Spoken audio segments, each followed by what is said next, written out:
Hello everyone, मेरा नाम है Umme Maryam Usmani and welcome back to my channel UM institute. तो आज हम बात कर रहे हैं कि यूनिवर्सिटी एग्जाम में आखिर कॉपी कैसे चेक होती हैं और जिन बच्चों के कुछ एग्जाम अभी बचे हुए हैं वो क्या कर सकते हैं और क्या उन्हें नहीं करना चाहिए। इन दोनों ही टॉपिक पर हम लोग बात करेंगे।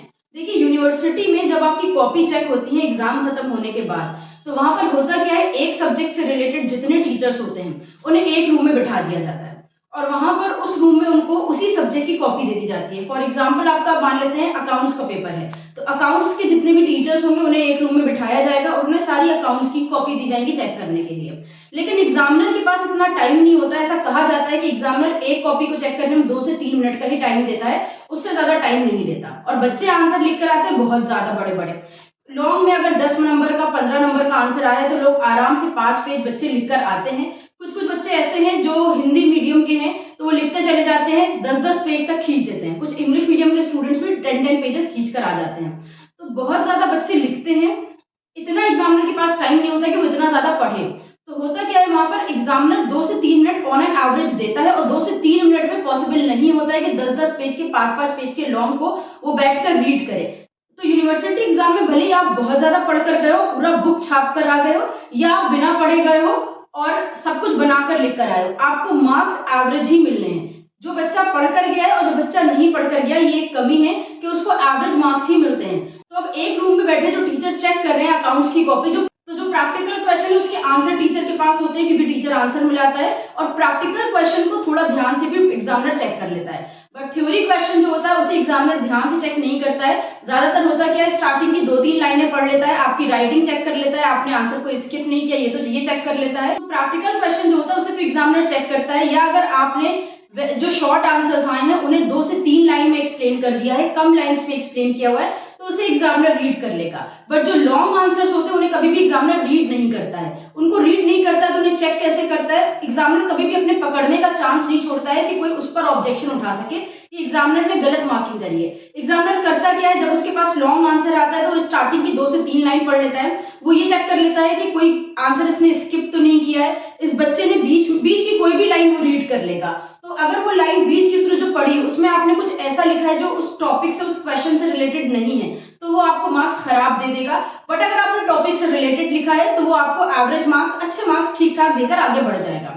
हेडिंग वाइज प्रेजेंटेशन होना चाहिए। आपका आंसर का प्रेजेंटेशन का जो तरीका होगा, आपकी जो राइटिंग होगी, इन सब बेसिस पर यूनिवर्सिटी एग्जाम में आपको मार्क्स मिलते हैं। तो यहाँ पर जो भी कॉपी की चेकिंग होती है, आपको हमेशा ध्यान रखना है कि आंसर्स पूरे नहीं रीड करे जाएंगे, लेकिन आंसर्स में बीच में कोई भी लाइन पढ़ी जा सकती है। तो आप कभी भी टॉपिक से बाहर का आंसर लिखने की कोशिश मत करिएगा।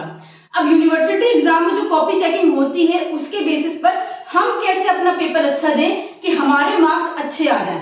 तो हमारा आंसर किस तरह से एग्जामिनर की आई में कैची लगे ये जानते हैं हम लोग। इसको जानने के लिए हम आपको यहाँ पर 3 ऐसे तरीके बताएंगे जो आपको ध्यान रखना है पेपर लिखते टाइम, और 3 बातों का ध्यान रखना है कि वो आपको एग्जाम में नहीं करना है। एग्जाम में कॉपी कैसे चेक होती है इस टॉपिक पर हम लोगों ने बात करी है। इसका आप कैसे यूज कर सकते हो अपने पेपर में, आपको क्या करना चाहिए और क्या नहीं करना चाहिए वो ध्यान रखेंगे। तो यहाँ पर हम लोग जानेंगे 3 ऐसे काम जो आपको करने चाहिए एग्जाम में, और 3 ऐसे काम जो आपको कभी भी गलती से एग्जाम में नहीं करने चाहिए। तो डूज एंड डोंट्स जानने जा रहे हैं हम लोग। देखिए 3 कौन से ऐसे काम है जो आपको करने चाहिए। आप जब भी कॉपी अपनी लिख रहे हो एग्जाम में तो इन 3 बातों का आपको ध्यान रखना है।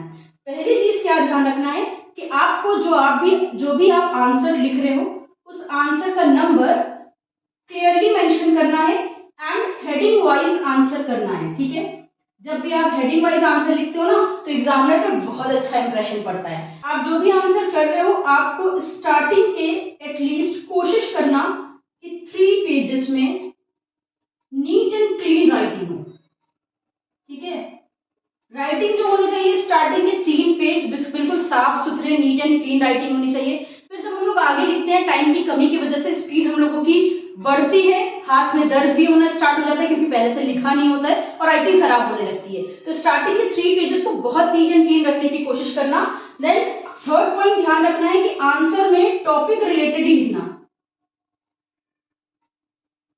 अगर आपको एक आंसर बिल्कुल भी, कोई क्वेश्चन है बिल्कुल भी नहीं आ रहा है, ठीक है, उसकी मीनिंग भी नहीं पता, तो देखिए बहुत अच्छी चीज है, हमारा जो क्वेश्चन पेपर होता है उसमें आंसर एक बार क्वेश्चन जो होता है वो एक बार इंग्लिश में लिखा होता है, एक बार हिंदी में लिखा होता है। तो जिस इंग्लिश वर्ड की मीनिंग आपको नहीं आ रही, क्वेश्चन को हिंदी में पढ़ लीजिए। ठीक है, दोनों पढ़ने के बाद एज अ रैशनल पर्सन, एक आम इंसान के नाते आप उस वर्ड की क्या मीनिंग बताते हैं, क्या एक्सप्रेस करते हैं, बस ये सोचिए 2 मिनट के टाइम, 1 मिनट में ये सोच के देन उसी से रिलेटेड आंसर लिखना स्टार्ट कर दीजिए। कुछ भी बाहर का उल्टा सीधा लिखने की कोशिश मत करिएगा। इन 3 पॉइंट्स को अपना आंसर देते टाइम बहुत ज्यादा ध्यान रखिएगा। आंसर नंबर क्लियरली मेंशन होना चाहिए, हेडिंग वाइज आंसर होना चाहिए, शुरुआत के पेजेस नीट एंड क्लीन होने चाहिए, राइटिंग बहुत साफ सुथरी होनी चाहिए एंड टॉपिक रिलेटेड आंसर होना चाहिए। उससे बाहर का कुछ भी मत लिख कर आना। 3 काम कौन से नहीं करने चाहिए उसे ध्यान रखते हैं। 3 पॉइंट आपको कौन से नहीं करने हैं।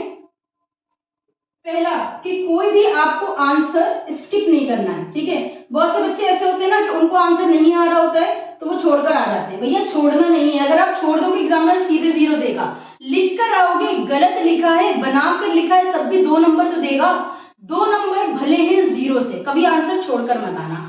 देन सेकंड पॉइंट ध्यान रखना है, बहुत से बच्चे बहुत काबिल समझते हैं खुद को, पैसे रखकर आ जाते हैं कॉपी में। भैया नोट कभी मत रख के आना, एग्जामिनर नोट भी रख लेगा, पैसे भी नहीं देगा। ना एग्जामिनर को नोट रख कर देना, ना उसको कस्मे वादे देना। उसको कस्मे वादे नहीं समझ में आते हैं कि मैं बहुत गरीब घर का हूँ, मुझे मार्क्स दे दीजिए वरना मैं फेल हो जाऊंगा एग्जाम में या आत्महत्या कर लूंगा। ऐसी बातें एग्जामिनर को नहीं समझ में आती है।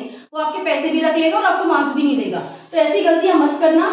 थर्ड जो मिस्टेक नहीं करनी है वो है किसी भी तरह की लव स्टोरी या शायरी वगैरह मत लिख कर आ जाना, ठीक है। बहुत से बच्चे होते हैं जो अपने आप को ओवर स्मार्ट समझते हैं और वो ऐसे मिस्टेक करते हैं। वो कहते हैं अरे पेपर है, कुछ भी लिखना है, कौन सा एग्जामिनर पढ़ेगा। एग्जामिनर नहीं पढ़ता है, पूरा नहीं पढ़ता है, बीच की कोई भी वो 1-2 लाइन उठाकर पढ़ सकता है। और अगर वहां पर आपने कोई इस तरह की हरकत की हुई है तो आपको 0 देकर आगे बढ़ जाएगा। और बाकी के आंसर्स भी अगर आपको आते हैं और आपने अच्छे लिखे हैं तो भी एग्जामिनर क्या करेगा, इसके बेसिस पर, एक आंसर के बेसिस पर बाकी आंसर्स को भी रीड नहीं करेगा कि इसने एक आंसर में ऐसी चीजें लिखी है तो आगे भी वही लिखी होगी, तो आपको बहुत खराब मार्क्स मिलेंगे। ऐसे ही बच्चे होते हैं जो एग्जाम में फेल होते हैं, वरना यूनिवर्सिटी एग्जाम में जल्दी कोई फेल नहीं होता है। तो ये थी कुछ बातें जिनका आपको ध्यान रखना है, क्या करना है और क्या नहीं करना है, और यूनिवर्सिटी एग्जाम पेपर कैसे चेक होते हैं, ये उम्मीद है आपको समझ में आया होगा। तो वीडियो अगर थोड़ी सी भी यूजफुल लगी हो तो इसे लाइक करिएगा, अपने सभी फ्रेंड्स के साथ शेयर करिएगा जो यूनिवर्सिटी एग्जाम दे रहे हैं।